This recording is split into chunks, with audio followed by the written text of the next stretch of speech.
Hello and welcome to episode 45, the Happy Holidays edition of the Brew Hoop podcast this week. I'm Adam Paris, co-managing editor of brewhoop.com, joined as per usual by my merry elves, Kyle Carr and Riley Feldman. How are you guys doing on this cheery holiday week?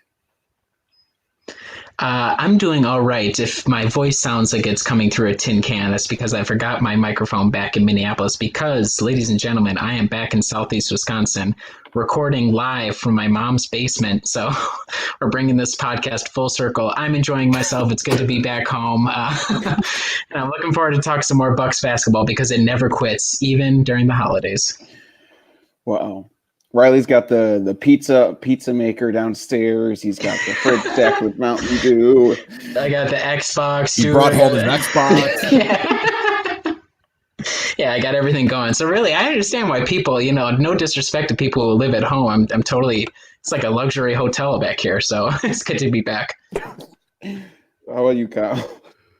I cannot say I went back home for the holidays. I did just celebrate one Christmas with my wife's family, and that was fun. And the nice thing is they live in Madison, so we can drive over there, hang out, and then I can drive home and sleep in my own bed, which is pretty great. But visiting home is always one of those things where it's nice in short stints, but once you start getting past a week, it's getting to the point where it's like, I need to get the hell out of here. So best of luck to you, Riley. Yeah, I mean, it's difficult because so my parents are divorced, no big deal there, but they live like 40 minutes away from each other. So it's like close enough to make it feasible to get from place to place, but a little bit too far to make it like easy to do. So it's a little bit of a pain in the ass, but as long as I separate those two out, and then we'll go over to the fiance's house because she's from Sussex as well. So we'll spread it around enough where I won't hopefully lose my mind over the next coming week. But day two, I'm holding strong so far. Well, that's great to hear. I'm not going back to Wisconsin for this one. I'm going to my in-laws' house in Charleston. I got a long drive ahead of me on Christmas Eve from Philly down to Charleston. Somebody's going to be, sorry, is it going to be, what was the story last week? Is it going to be driving from Florida all over again? Part two? I'm hoping that it isn't quite as harrowing as the Myrtle Beach drive back. But it will be semi-harrowing because she's working night shift. God! We're recording 23rd, so she's working night shift, and then we're going to start driving at like noon tomorrow. So she's terrifying enough driver on like 8 hours of sleep. So who knows what 4 hours is going to do? But all right. Anyway, another terrifying thing that happens this past week was, of course, the 120-116 loss that the Milwaukee Bucks suffered at the hands of the Dallas Mavericks. Giannis, of course, seemed like the only player, well, Kyle Korver, I guess, but Giannis seemed like the only player who was really interested in showing out for that game. A very impressive 48 points, 14 rebounds, 18 of 31 for the field. Kyle Korver was hot. Him and George Hill and Ersan Ilyasova were the only other players who hit double digits for the Bucks, but no other starter besides Giannis even scored double digits. Guys, I think the biggest story from this one, of course, was Milwaukee shooting just 26.8% from three-point land. Dallas shooting 39%, both on the same amount of attempts, 41 attempts. And it really seemed like, Riley, this one just kind of came down to the Bucks just missing shots. Yeah, and we've seen this happen already this season a couple of times where the 4 losses that they did get, a lot of them you could have chalked up, especially early in the season, to 1, figuring out the scheme, and 2, just not having great shooting from the start. So like Wes Matthews, he's obviously a lot better now, but the start of the season wasn't all that great. And the example before the Mavericks game that really jumps out is, I believe the Bucks were on the road against the Bulls, and the Bucks were like stuck in 13% from 3, and the Bulls are shooting something like 38 to 40%, and yet in that situation, because the discrepancy between the talent levels between the two teams was so great, it didn't really matter. The Bucks were able to smash them away inside and make up for it. But we've seen that things get close when the Bucks, because they shoot so many threes, they don't make them. And if the other team is going to make a lot of them, I mean, it makes it sounds like simple math, because that is simple math. And with how dedicated Milwaukee has been to this system, it does end up being simple math. And most of the time it ends up working out, and you have Giannis to help clean up everything else. But in this situation, between a little bit of like lackadaisical effort, shots not going, etc., it just kind of unfortunately ended up not being Milwaukee's night, which is double unfortunate because I came on this pod and said we would wax the Mavericks, and I was watching the box score a little bit from distance before I tuned. I was like, oh my god, we're gonna lose. I can't believe I jinxed it like this. So not great for my predictive record, but that's nothing new. So. Yeah, Kyle, and I mean, Riley made a good point in saying that the Bucks really do play the simple math game, and that's why sometimes these games come down to it. But it was really underscored by the fact that, I mean, the Bucks got off 17 more shots than the Mavericks, so they weren't really turning the ball over and costing themselves points that ways. But they only made 3 more shots overall than the Mavericks, so it really did come down to that. Just the team was just off that night, besides Giannis and Korver. Yeah, and also at the end of the game when it was seemingly out of reach, when Kristaps Porzingis hit those 2 deep 3-pointers, and I think the Mavericks were up 14 or 16 or something with a couple minutes left, and Milwaukee just went on this frantic pace where they were getting layups, they were getting shots, and Dallas just continuously missing free throws and keeping them alive in the game to the point that they had the bench guys at the end, and once they got it close, I think it was like 8 points, they put Giannis back in, and then Dallas allowed him to just go down the court, get a dunk or a layup, and then those free throws. And then it'd be the same thing. Giannis gets the ball, gets down the court in 2 seconds, gets a dunk or layup, repeat. And it just was constantly repeating. And while Dallas is missing these free throws, Milwaukee's not lead deficit goes from 16 to like 10 to 8 to 4 to eventually 2 because Giannis got an and 1. And if he had made that, I think it was either 2 or 3 that it was a deficit. If he makes it, it's only 2. But he misses. Sterling Brown gets the rebound, tries getting the shot up at the end, but unfortunately gets blocked by Kristaps Porzingis, and Milwaukee doesn't get a chance to try and shoot a 3 to equalize it. And I know there's a lot of people saying, why didn't Bud call timeout as soon as he got the rebound? And I don't think anyone realized how much time was left along with what the deficit was because Milwaukee had spent so much time just making sure to get baskets as quick as possible. That if they had realized that they needed a 3, maybe they could have tried calling a timeout and drawing a play. But those last few minutes, which also account for why Milwaukee was able to get so many more shots than the Mavericks, is because near the end, they were just constantly getting layups and 3-pointers while Dallas was primarily shooting free throws. But yeah, it was a make-or-miss league, and Milwaukee missed too many early on. And once those 2 Porzingis 3s happened, it was pretty much the end of that. It was a weird ending to the game, though, and I was kind of cackling on my couch as it was happening.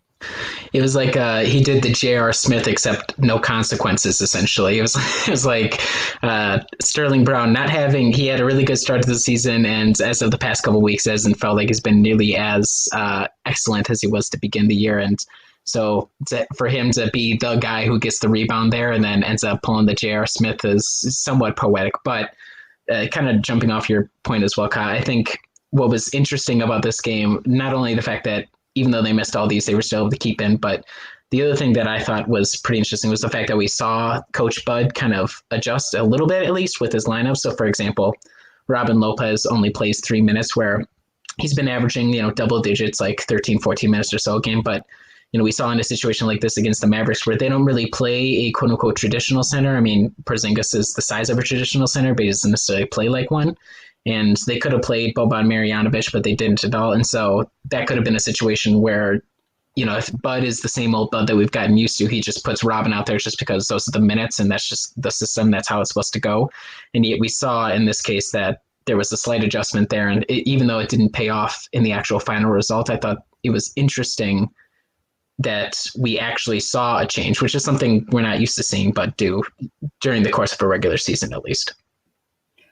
Yeah, I think I was going to ask if there's anything else instructive to take from that one, but I think you underscored a good point there, Riley. The next game that I wanted to talk about was, of course, the big 111-104 win against the Lakers. Game lost a little bit of its luster with both teams losing earlier in the week, Lakers to the Pacers, Bucks respectively to the Dallas Mavericks. 111-104 win, Kyle. Giannis has 34 points, 11 rebounds, 7 assists, 5 of 8 from deep. That's a career high for him. George Hill, 21 points. Chris Middleton, 15 points. Anthony Davis, 36 points, but on just 11 of 25 shooting. And LeBron, just 8 of 19 from the floor. But he does log a triple-double. It felt like, Kyle, the 111-104 win final score doesn't really necessarily match up with what the game seemed to show. Did you think that as well, Riley? Yeah, I mean, they totally. So my prediction about waxing the Mavericks, it turns out I was just a game off. So they actually waxed the Lakers in the first half. It was. I remember one. I get emotionally like not devastated, but I get really into the game when it's happening, and it's kind of sickening. Like if I was a third party, I would be like, "Wow, that guy's really strange." But the joy with which I felt during the entirety of the first half, because everything was going Milwaukee's way, both offensively and defensively. And, Anthony Davis appeared to have not shown up. He did a lot better in the second half, but it was just a beautiful thing to watch. However, I think that final score is pretty accurate because the Bucks didn't play nearly as well in the second half. And how much of that is up to the Bucks and how much of that is, and I don't like doing this. This is not something I like going to a lot, but I thought the reffing in this game was abhorrent on both ends. Like, I understand that Anthony Davis is hard to ref, and I understand that Giannis is hard to ref, but I don't think they're both hard to ref in a way where you give Davis all the calls in his direction and you go against Giannis for the most part. So I thought between that, there were a lot of like ticky-tack fouls. Every time Davis went to the basket, there was a foul called for, send to the line again, which was really annoying to watch and makes me question a little bit, like you said, that final score, how much of a true reflection is it? But overall, I thought it was excellent to see the Bucks play so well, especially not having Eric out there. Now there's a question, if Eric is out there, how does that change the way the team plays? But, you have this hyped up clash between the best team of the West, the best team in the East. They don't have Kyle Kuzma.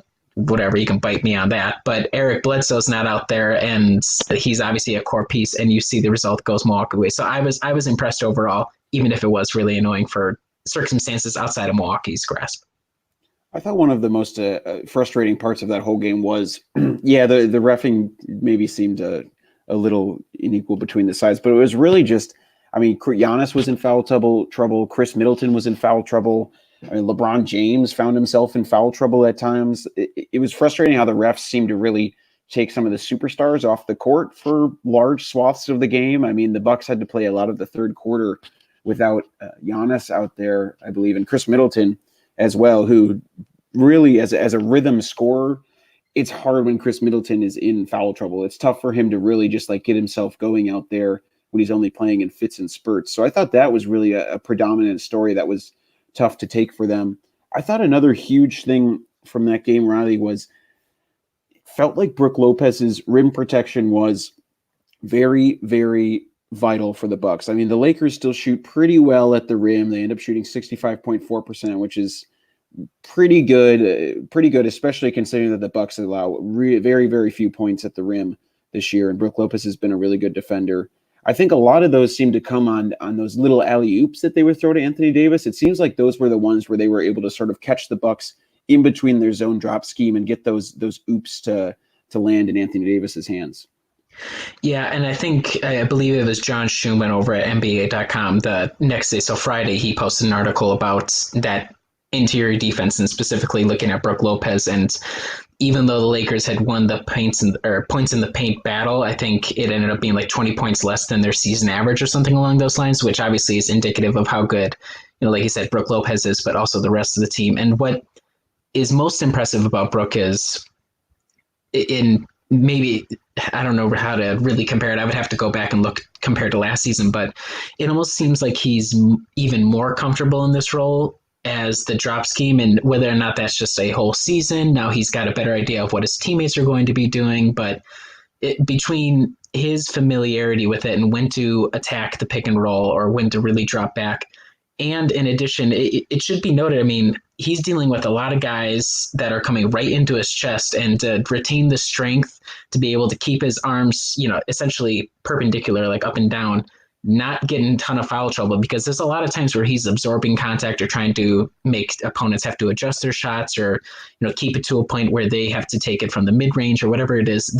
I could imagine there are a lot of other centers in the league who would be lesser at keeping in mind the actual like body fluidity to stay out of foul trouble. So I agree completely. And it's yet another aspect of Brook Lopez where maybe he isn't making the 3-pointers as we would like on the offensive end, but he's so valuable defensively that you can't take him out just because like you said, with the Lakers, with any opponent, it forces them to completely change the way they play, or they're stuck in a morass because they can't score.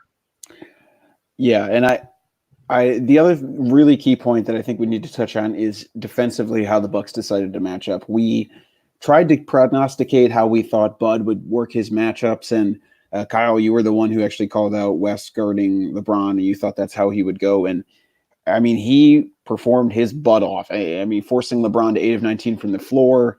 He has incredible lower body strength to try and prevent LeBron from getting to his spots. I mean, I couldn't say enough about the defensive performance that Wes Matthews put out there.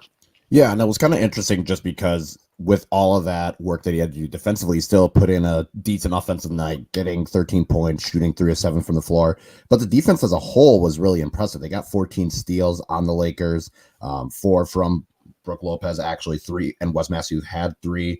Ersan and Sterling Brown each getting 2. So Kyle Korver even was good defensively, which I don't think I would have said in the year 2019. But here we are, and maybe it's because Avery Bradley is just 100% wash, but I think defensively that was the key. It allowed, with all the foul trouble, especially whatever plan Bud would have had going in, probably would have gone out the window due to all the foul trouble. So to see Wes Matthews stick with LeBron as well as he did, I mean, forcing him to shoot 8 of 19 from the floor is always impressive.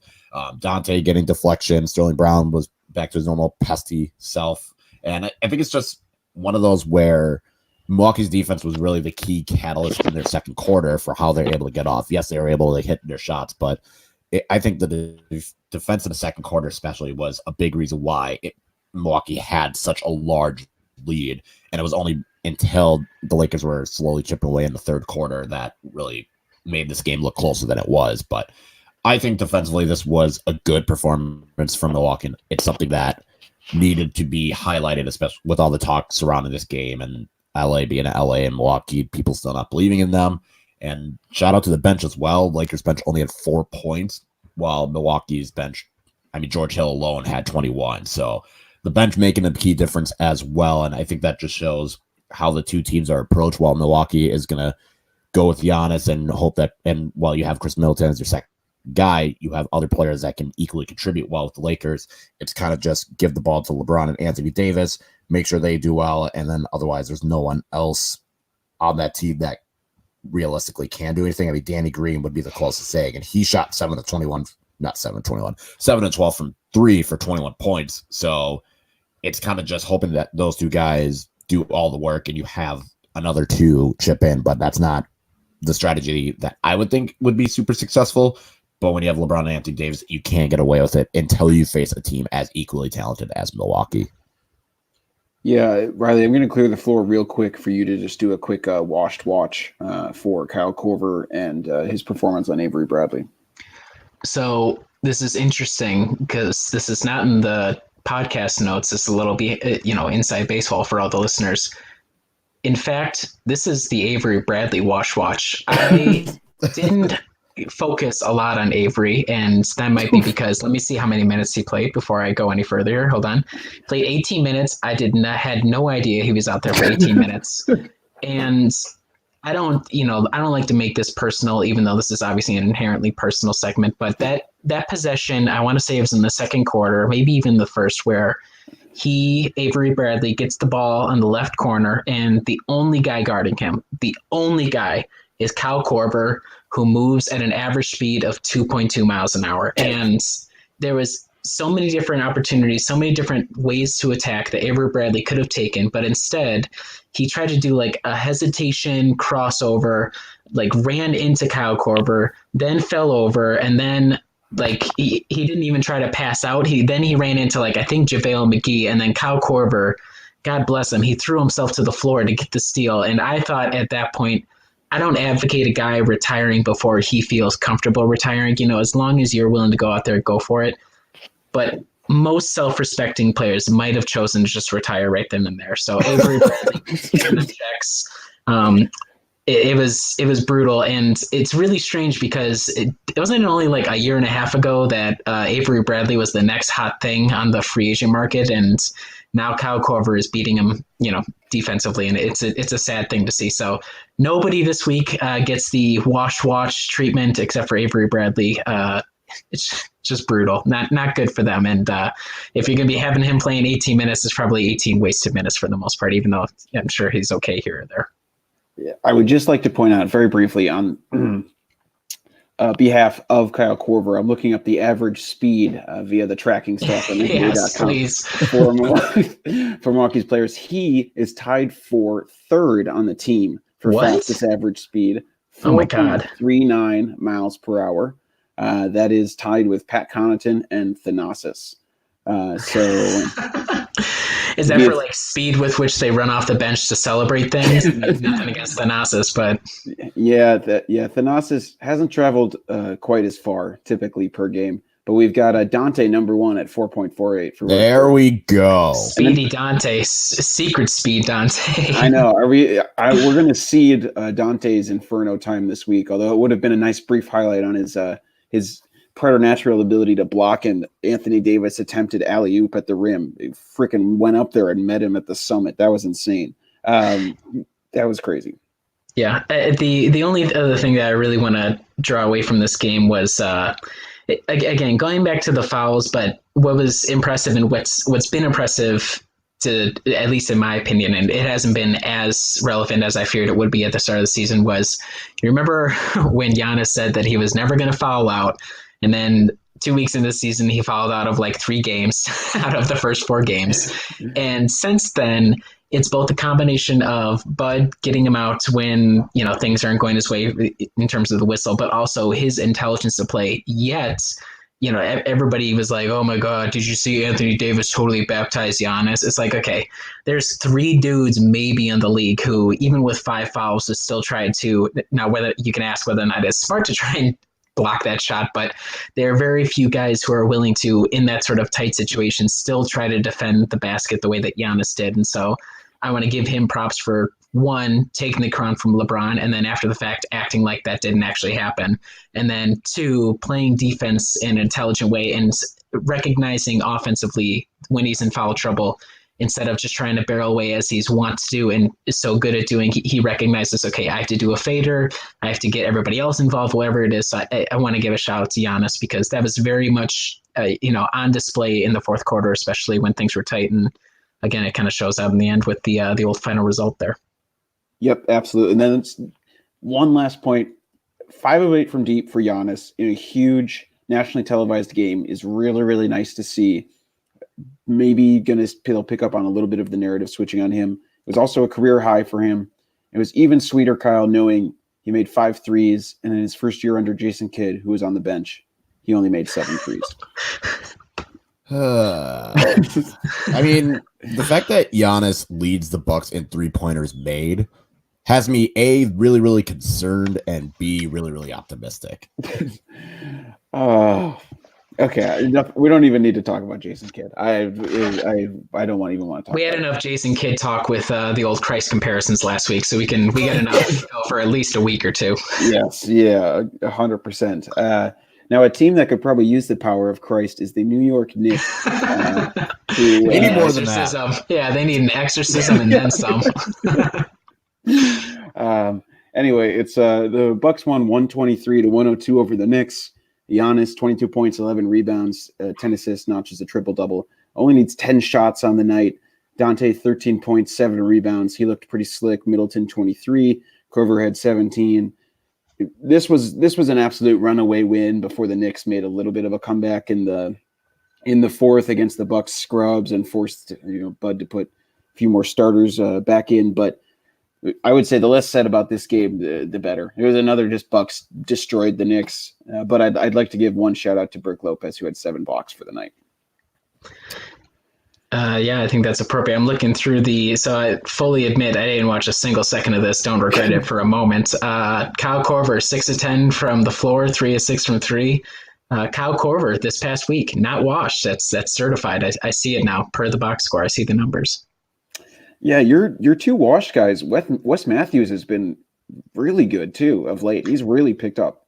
I like to think, like all powerful people around the globe, they too listen to the Brew Hoop podcast and we're like, you know what? F that Riley guy. We're just going to go out and play better. And so they have. So you're welcome, everybody. I will be the bane of everybody's existence and be the GOAT if necessary. Yeah. Who knows? Yeah, all I can say about this game is I was celebrating Christmas. I looked at my phone, saw that the Bucks were winning, saw that the Bucks were still winning. Each notification showing the lead get larger and larger, and continued on with my night. So that was pretty cool.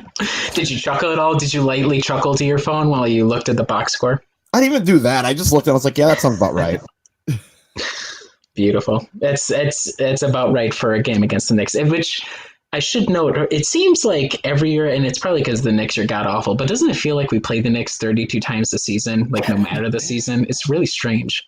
I feel like it's always within, like, we play them 3 times within a 2-week spans. Yeah. Like, I don't know, because there's teams that the Bucks have yet to play in the Eastern Conference, and yet, like the Sixers, and yet we've played the Knicks twice, and it's like, are we sure that we're not in the Atlantic Division or something? Because it seems odd.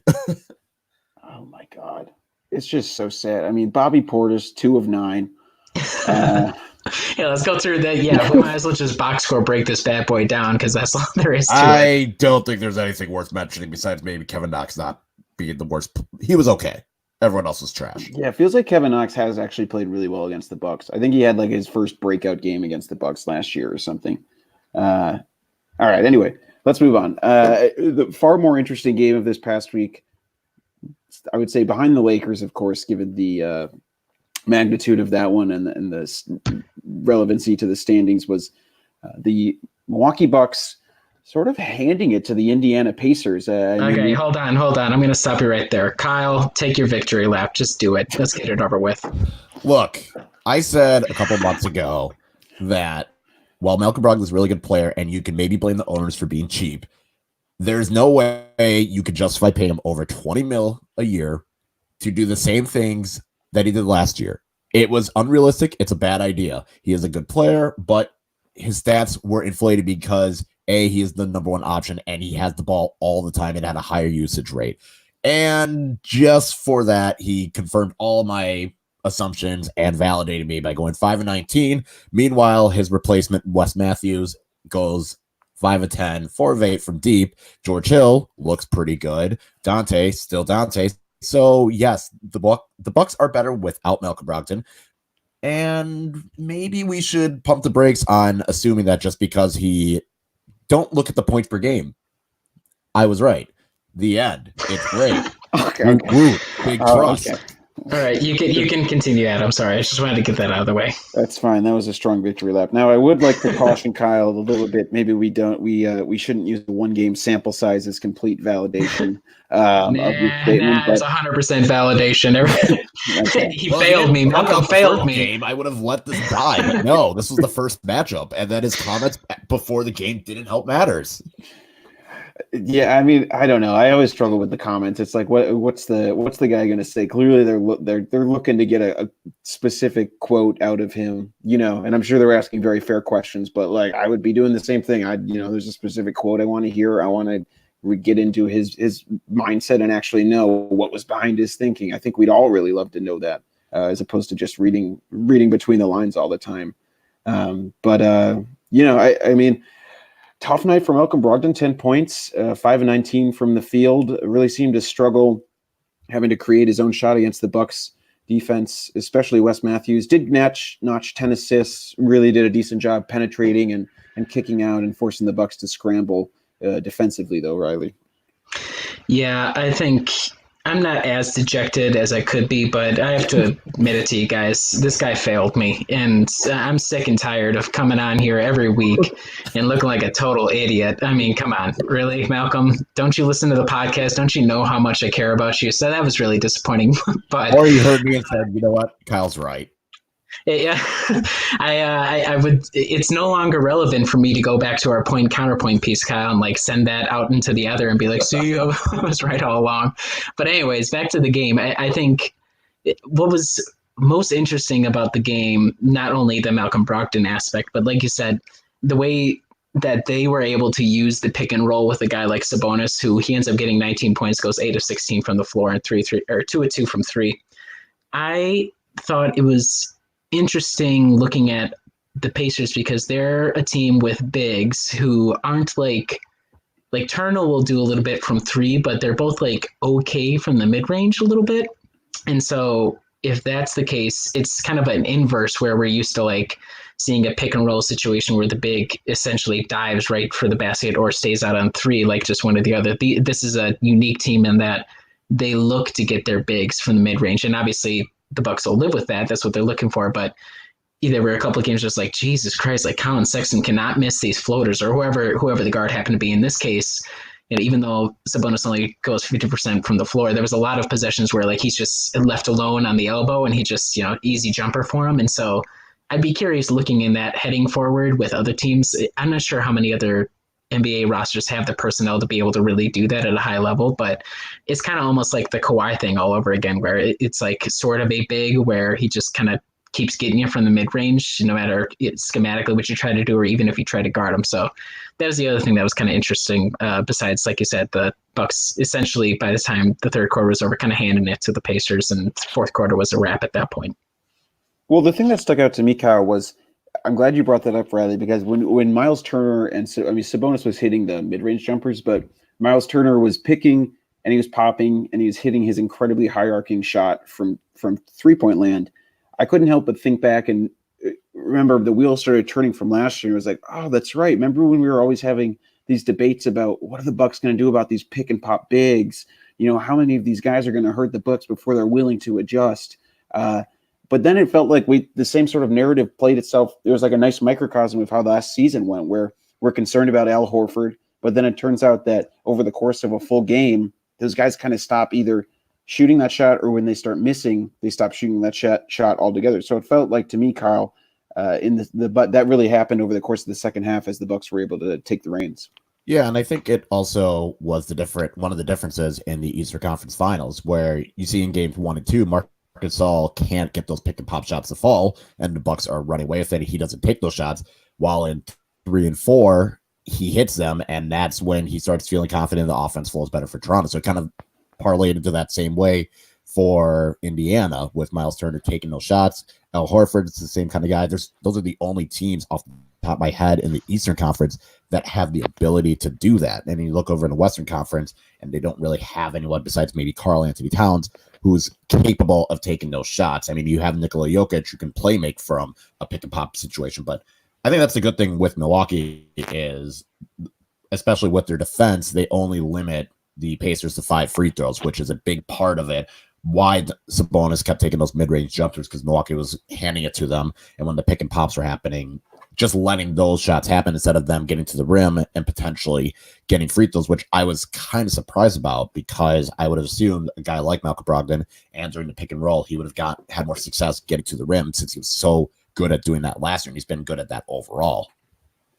Yeah, I was really curious about that because I hadn't really been following on the Indiana Pacers, and I saw they're pretty low in terms of free throw attempts per game. I think if you look, they're actually last per game, which really surprised me. And that's always been a bugaboo for me with Malcolm Brogdon. Is he's so good at getting to the rim, but he somehow usually just goes for the finish as opposed to getting fouled. And so, I mean, that's what sort of winds up with the Pacers only getting 5 total free throws on the night. Yeah, he contorts a ton. Like I'm not sure if it's a trying to shy away from contact or what the deal is, but you're all right that's like a feather in the cap for Malcolm, the way that he plays, which when he was with Milwaukee, because there was so much spacing, wasn't that big of a deal. But in Indiana, when he's going to be the primary ball handler, obviously it's going to be a little bit more difficult if he's not willing to try and absorb contact or force something a little bit more inside.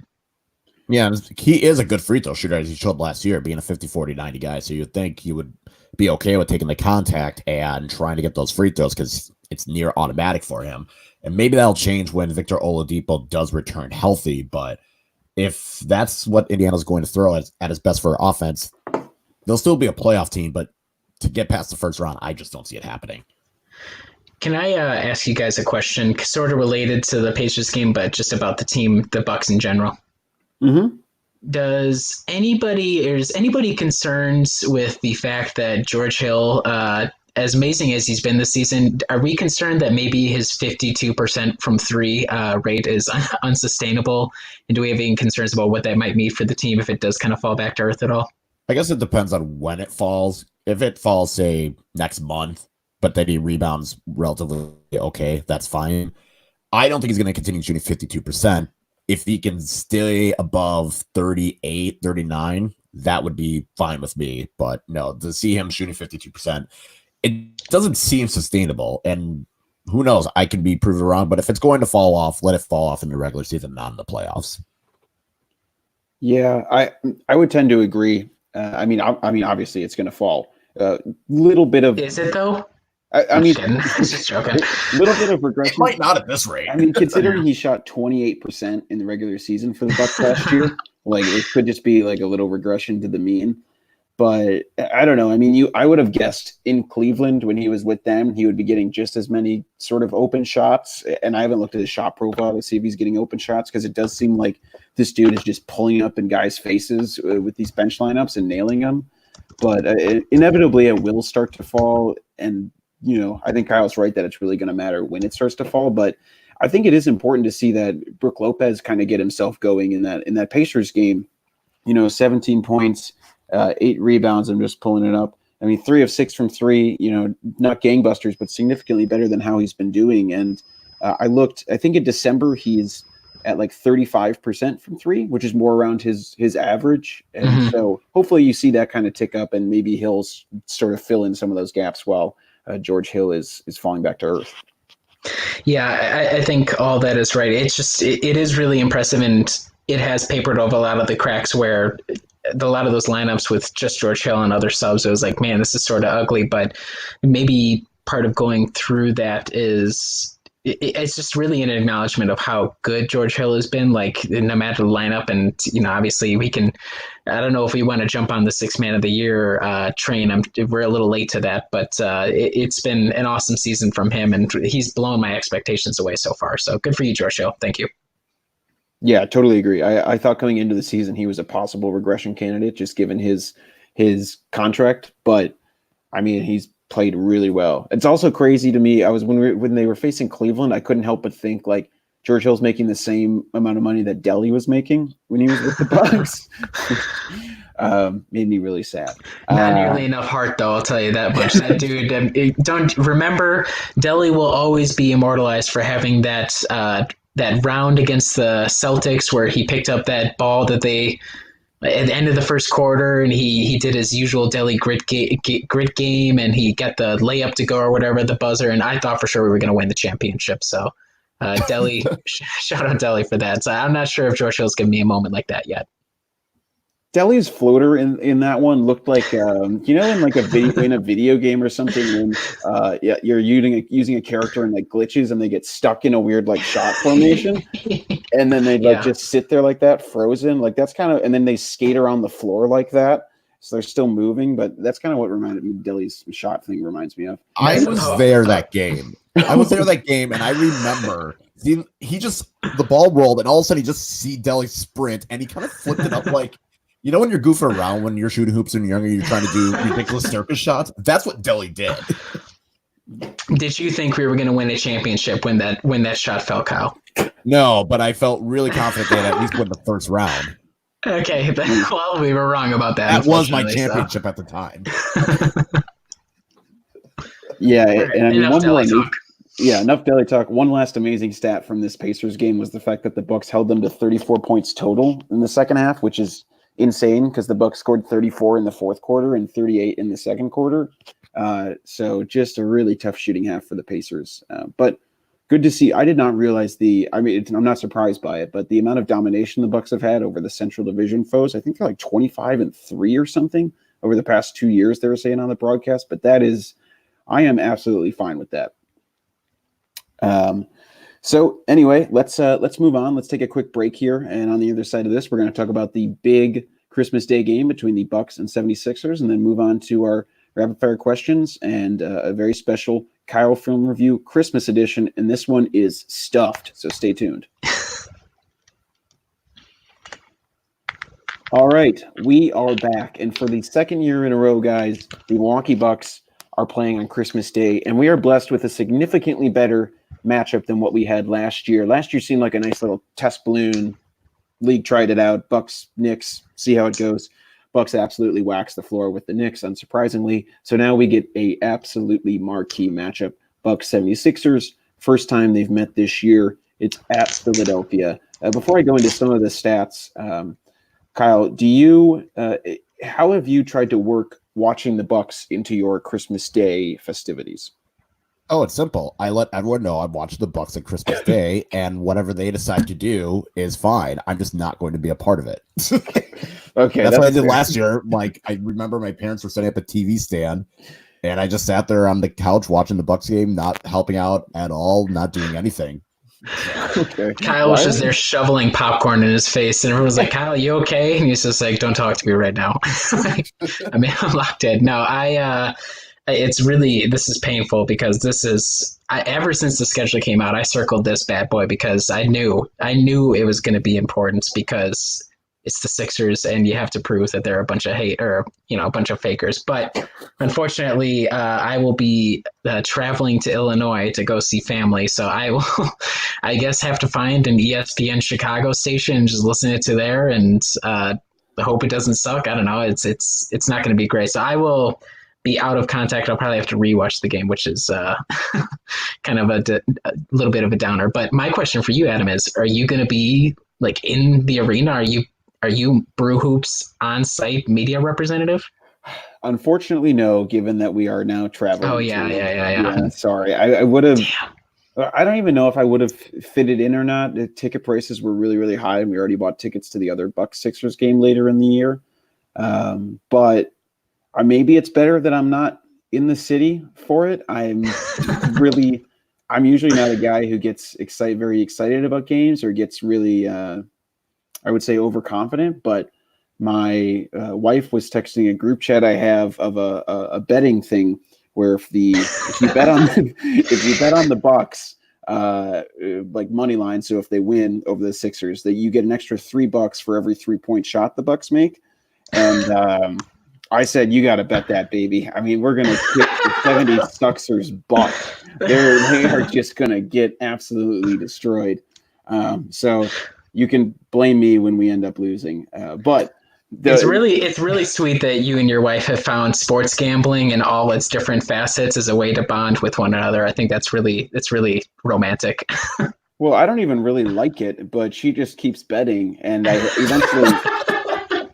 eventually had to realize, like, everyone was like, that's your money as well, Adam. And so then I had to start sort of investing myself in it because it does get to be a lot.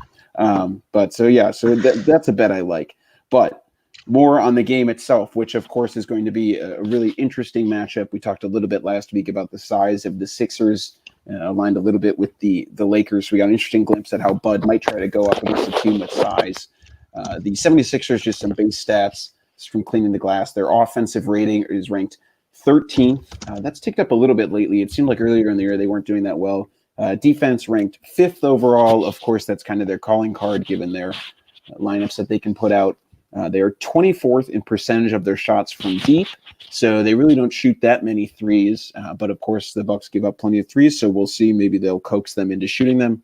18th in percentage of shots at the rim, top 10 for percentage of shots from the mid-range. But the important thing is that the 76ers are top 10 in terms of accuracy from 3, mid-range, and the rim. So that's just sort of a base idea of their shot profile. So, Riley, how do you think those, given just some of those stats and your, whatever knowledge you have of what the Sixers try to do offensively, how do you think the Bucks might go about trying to stop them? What they're going to do is they're literally just everybody's going to lay down on the floor every time Embiid gets the ball and then just going to laugh as he misses the shot. That's what they're going to do. And book it. Now, assuming that's probably not going to be the strategy. It's interesting because I admit that I have not watched a lot of Sixers basketball this season, but the couple of clips that I have seen, especially like in fourth quarters, it seems like they don't have much of an idea of what the hell to do, which is not surprising given the personnel. Like, they're all good players, but everybody kind of predicted like this might be a little bit of a strange fit. And so what I'm curious about is like, this should at least for defensive for Milwaukee, this should be relatively easy. Like, sag off of Embiid, don't bite on his pump fake, which is just the worst pump fake in the league, but people bite on it all the time.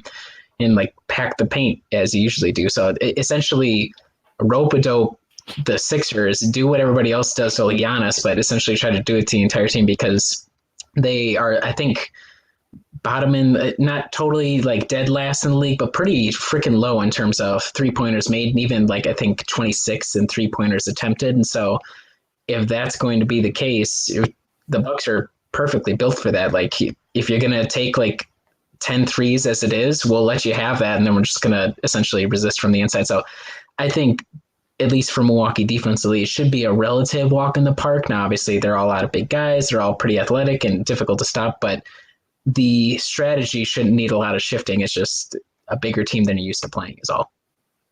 Yeah, and Kyle, I mean, you were you sort of predicted how Bud might try to go about defensively with the matchups.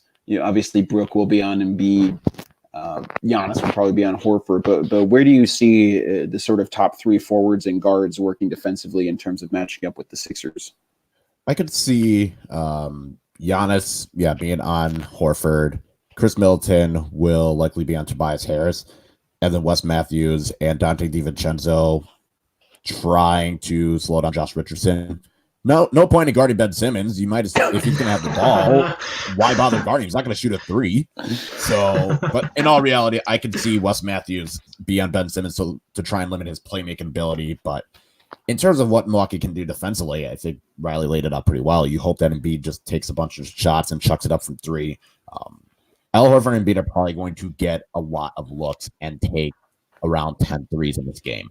That wouldn't be surprising. It's more what Tobias Harris and Josh Richardson, and then when you have guys like Tybal and Mike Scott and Tobias Harris doing, if they can get going on 3, then Philadelphia has a chance. But otherwise, you live with Horford and Embiid taking all the shots and hope that no one else off the bench, like a Mike Scott, goes 6 of 8 or something like that. In terms of offense, Milwaukee, while yes, Philly has tall dudes, Giannis could blow past each and every one of them. So if Giannis, I'm assuming Giannis is going to get going. I think Chris Middleton can handle Tobias Harris. It depends on who Ben Simmons is going to guard. If Ben Simmons should be on Giannis as the most likely person to at least limit him to only 30 points and not 50. But this is a game where if Brook Lopez can get going from 3, that would be huge for Milwaukee. Meanwhile, Dante, I think, is going to have his hands full with Josh Richardson. That should be an interesting match to see how those two match up. I almost feel like this is going to be a repeat of the first Jazz game of the season where the Bucks went to Utah, because like we've noted a couple of times, for Giannis, yes, he does get going eventually, but when it's a new team or a team that's really good at interior defense or has a really good interior defender, it takes Giannis a little bit of time to figure it out. And so my question is it going to take him the full first half to figure it out? Is he going to have it like right away? And if he's in the process of figuring it out from inside, especially trying to score himself, how willing is he going to be to try and make things happen for his teammates? Because again, given the size, like you said, Kyle, given the relative slowness that comes with that, like yes, they all have length, but they're all moving a little bit slower. Is Giannis going to be able to take advantage of that? And are we going to see like a really impressive playmaking night from Giannis more so than a impressive scoring night? So that's what I'm going to be interested in looking at on offense.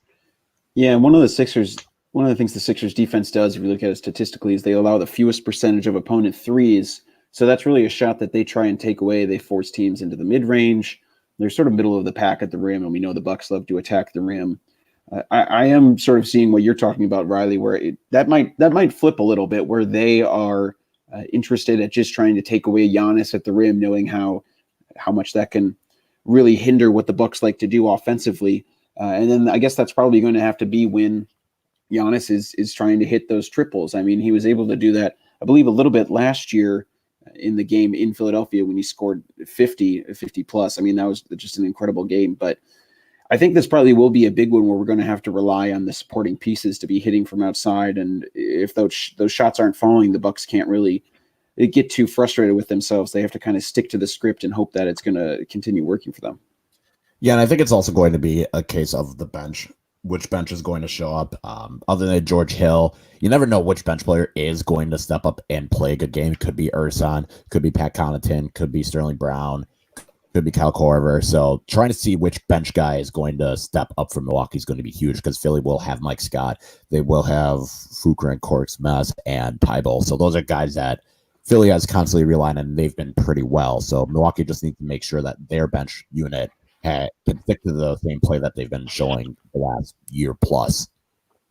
Yeah, and Matisse Thybulle, who has been a pretty big part of their team, I know he is injured, so he should be out for that game, which would probably work out well for the Bucks, given the fact that some of their bench players are slightly limited in terms of their ability to create off the dribble, and Thybulle is known for being a pest defensively.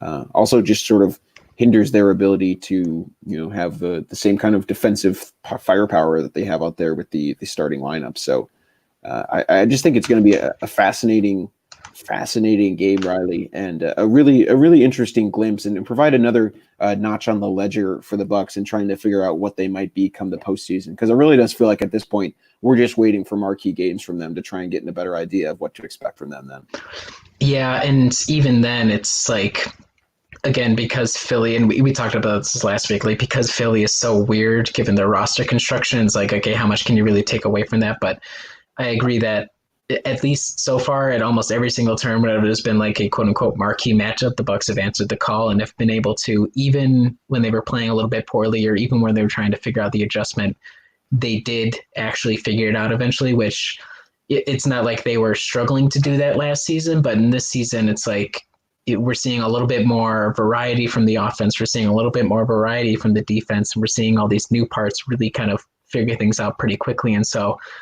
I agree that it's important insofar as here's another benchmark, but even if the Bucks went out and lost, it's tough to say, okay, one game out of 82, how much to really take away from it. It'll be, again, interesting insofar as here's this different style.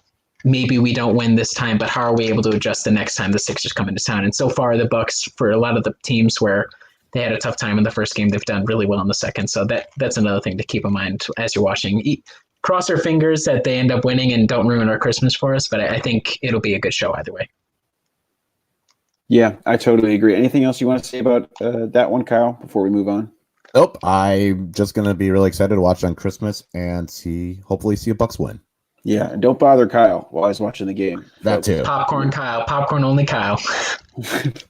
All right. Well, I'm pretty stoked for that one to come back. Hopefully they win so I can brag to the Philly friends that I have out here. Milwaukee's not even a city, bro. Yeah, they don't have very good comebacks. In fact, they've been pretty sad lately. I think they basically said I'd lean towards betting the Bucks on that one. So all right, let's move on to our last couple segments here. We're going to start with rapid fire questions. I prepared them today, so hopefully you guys are ready. I tried to make them a little holiday themed and then a little end of year themed. So we'll start with you, Riley. You can answer first on these. So we'll go. Best Christmas gift you ever remember receiving? Good question. So this one, shout out to the fiance. It was really sweet of her. So one of my favorite books is All Quiet on the Western Front. And for the longest time, I had looked for it in German. And she went through like a billion different hoops. She had to get on the German version of Amazon and like try to use Google Translate to figure out how to order the book in German. She got it shortly after I returned to Germany. I think it was for my semester abroad, so I think it was the Christmas thereafter. So that was by far the best gift ever because it was super thoughtful. She knew that I was really into it and was really looking out for that book in particular in that language. So that's the one that jumps to mind. Kyle? I would say a Nintendo 64 when I was about 8 or 9. That was a good time. All right. Riley, do you have a favorite Christmas tradition at all? No, we don't. My family, oddly enough, never really did traditions per se. Like we always open gifts Christmas Eve and then just chilled out Christmas Day. We've been going these past couple of years, again, fiance getting brought in here. We've been going to her families and they do the like, it's not the search for the pickle. They do a penguin instead, and I've yet to find it because I just suck, obviously. So that would be, I guess, my favorite tradition, but it's very loose. I don't really have anything else that comes to mind. Kyle? Yeah, I think the closest tradition, Emma and I recently just decided a couple days before Christmas, we go out to dinner and then we exchange gifts. Obviously, that's probably going to change in the future, but I know her family, they would watch like all the old school Christmas movies on Christmas Eve. Her mom bakes a shitload of cookies, and I love each and every one of those. So not really big traditions, but that might change in the future. Cool. All right. This one's off Christmas, but it could be Christmas themed if you want it to be. Do you have a cocktail of choice? Oh God. Nah, again, I'm not a big drinker one way or the other. I don't really have a any sort of go tos. I had some like gin and tonics at a wedding somewhat recently that were pretty good. So I guess we'll say G and T's, but I'm pretty open minded to a lot of different things. I'm going to go the most cliche Wisconsin answer and brandy old fashioned. Yes, salute. Beautiful. All right. If you had the opportunity to, so let's say the Bucks are playing in Milwaukee and you guys are home or whatever, would you go to the game on Christmas Day? Oh, absolutely. I think because my family always prioritized Christmas Eve, I would have zero issues with just going there Christmas Day. As I have stated, I will watch the Bucks at any cost on Christmas Day. So yes, I would go to a game in Milwaukee on Christmas Day. All right. Okay. And then this last one, whenever people always do the favorite, which I did earlier already, and like twice already, asking you to pick one thing. But I was wondering, do you have any album recommendations, albums you liked from that you've been listening to this past year that you might want to pass on to the people, given it's the end of the year? Oh, God. Kyle, if you have something off the top of your head, go for it. I'm going to have to go through my Spotify real quick. I would say the two albums off the top of my head, Tyler, the Creator, had one, Igor. That was a really good one that came out in the summer, I want to say. And then Stormzy, he's a British rapper. He just had an album come out last week, and I've been playing that nonstop, and it's really good. Okay. Okay, if I was to suggest, I've already talked about Caro Bonito. The other band that I've really liked lately is this Japanese band called Trico, and I think they're like a 4-piece female band, really, really good. I can't pronounce any of the albums because they're all in Japanese, so I'm not even going to try with that. And if you're looking for an American band, my favorite band of all time is Soundgarden. Go listen to Louder Than Love. It's their kind of bridge between their immature, early, quote unquote, immature, and where they kind of really start finding their voice. So if you're looking for something a little heavier, that's where I would go for. Wonderful. I'm going to chime in on the last one just to give some album recommendations. I quite liked Carly Rae Jepsen's new album this year, Dedicated. If anyone is still thinking that Carly Rae Jepsen is purely known for Call Me Maybe, I highly recommend you visit her 2015 album, Emotion, one of the decade's finest. And then I would also recommend, there's this guy, Hi Paul, Jaipaul. He put out this album in 2012 and it got leaked. And then he basically went dark for like 7 years and he finally put out an official version of it this year.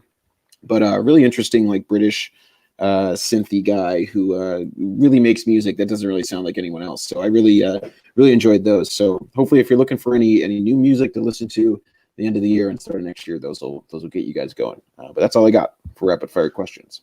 So wonderful. Let's move right into very, very, very brief Vulture talk from Riley. I'm not sure if when you're dealing with the almighty one, is it really all that brief? That's what I would have to ask. So this week, we didn't have much to go off of, but our old friend Jabari Parker back in the news, I believe the Hawks must have played the Knicks because it was the New York Post, but Jabari did not give any sort of indication as to where Giannis might want to go. He said, I don't have any idea where he was going to go, but he did say that there was a lot of decisions that he would have to make, and that was really important, and that Giannis was good because God gave him the ability to be good, and everybody got really mad about it. So, and it feels like Kyle might have a take on that, but there's not much in terms of Vulture time except for the Almighty. No, it was just really funny when I read that quote. It was like vintage Jabari, which, I mean, the guy's faith, no big deal there or whatever, but it was pretty like, when that quote came out, I was like, yeah, that sounds like something Jabari would say. So that was super unsurprising. Well, I could also see it where he says it and it's just like he has this awkward look on his face because that's just how Jabari is with public speaking. Yeah. Yeah, I'm going to go ahead and guess that we are not going to be going to Jabari Parker in the future for any more Giannis breakdowns in terms of free agency decisions now that we've had this. But I'm happy we got his opinion on it, at least, Yeah, me too. Good question. Anyway, I'm glad the New York Post got that one in. All right, let's move on to Kyle's what we teased before the break. Kyle's film review, The Stuffed Christmas edition. All right, so I have 3 Christmas movies. I've been watching it. I think that's the one thing I do in the Christmas spirit. I don't really do Christmas lights. I don't try. I'm not really a big Christmas spirit kind of person, except watching Christmas movies.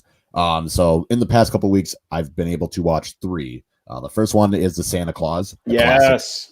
Oh, yes. Rewatching My it, God. I need to stress that Charlie is the absolute worst. Worse than Marlon. Worse. He might be one of the worst movie characters of all time. All the stuff that he does, which nearly gets his dad in trouble, gets him taken away from his dad. It's just a problem. So the movie, though, overall, I still enjoy it. It's a good trilogy. You know, Santa Claus 2 and 3 that happened after that. Those are great. So Santa Claus gets an 8 out of 10. Home Alone, also a great movie as well. Just classic. It's kind of funny looking back, and it's like, I don't know how realistic this would have been in 2019. This likely would not have happened, but it's just all-time quotes, all-time reactions. I would also give that 8 out of 10. You know, Home Alone 2, it's okay, but not. That one knocks down from the 8 out of 10. You got to give that a couple of points, shave it off. That's like a 6.5, 6.5 out of 10. Like, it's fine, but it's like we've already watched this, so there's not too many more differences. And then Home Alone 3 is just an absolute train wreck. That's a 0. So it's a terrible movie. It's terrible. It doesn't have Macaulay Culkin. Like, what are we doing here? Yeah. And Okay. then the last Christmas movie, it's called Noel. It was on Disney Plus. It had Anna Kendrick and Bill Hader. Actually, surprisingly, really good, funny plot. What I was most surprised about was kind of how, because normally it's, you know, Santa is real and all this stuff, but it's kind of what this movie is Santa's kids. So Bill Hader becomes Santa after the original one dies, R.I.P. And Bill Hader has to step up, and he's just like, I don't want to do this. I can't do this. Dips out. Anna Kendrick is kind of having to call the shots and try and keep things afloat, while also trying to get Bill Hader to come back to do it. And it was a good movie. Pleasantly surprised, especially I wasn't sure if this was going to be super, super cheesy Christmas movie or not. So that was a good one. That one I would give that a 7 out of 10. And I forgot there's one last Christmas movie I didn't put it on the list. It's called Holiday Engagement. It is an old school 2001. It's like old 2001, maybe later. And that is just the worst type of cheesy, predictable Christmas movie. It's like peak Hallmark Xmas movie where someone, like, woman gets dumped, meets this guy, they eventually fall in love, ex-boyfriend comes back into the picture, completely messes everything up, and then woman realizes that she loves the other dude, and they get engaged and married because around Christmas time. So I would give that one an 8 out of 10. Here's the thing, based off of, it is a 100% Hallmark. By Hallmark standards, if you want to watch a Christmas movie made by Hallmark, this is a 10 out of 10 peak, example. For the actual movie itself, I'd give it a 5. That is my Xmas Christmas movie review. Wow. I'm not going to talk about Star Wars yet because I need to get going. And Got a few more weeks. Give us a few more weeks. Yeah, and that's going to take 30 minutes probably for me to get everything off my chest. I think the worst Christmas movie I've ever seen was Jingle All the Way 2. Are you guys familiar with Jingle All the Way? That was a great Christmas movie.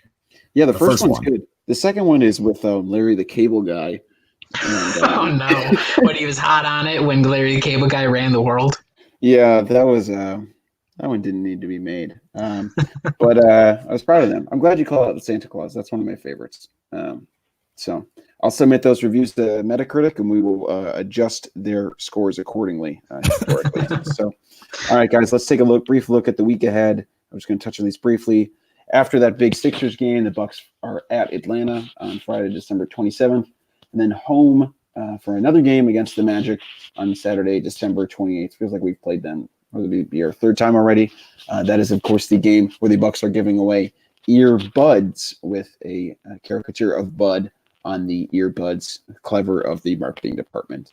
They'll probably last for 4 songs. All right. God has forsaken us. Yes. Okay, so what's your guys? I feel like we stopped doing this lately, probably because I just forgot. But what do you guys predict the Bucks will go then for the Sixers game, the Hawks game, and the Magic game? 3-0.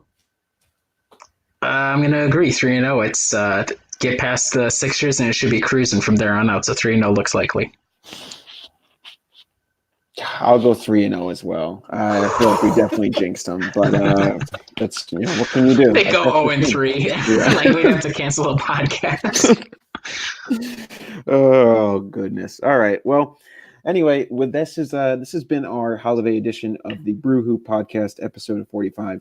Thank you everyone so much for listening. We really do appreciate it. Check out all our stuff on brewhoop.com. We'll have coverage throughout the holiday week, of course, of the Christmas game as well. So make sure if you want to get interested and talk with some of our fellow readers, go to the game thread that day. There's always really insightful comments there. And also make sure to like us on Facebook. We have a Facebook page where you can also go there. Follow us on Twitter. Subscribe to the podcast and share it with any of your friends.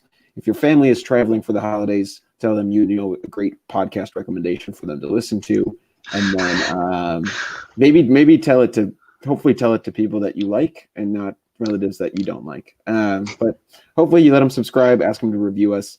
Thank you everyone for listening. Happy holidays to everyone, and we will talk to you again soon.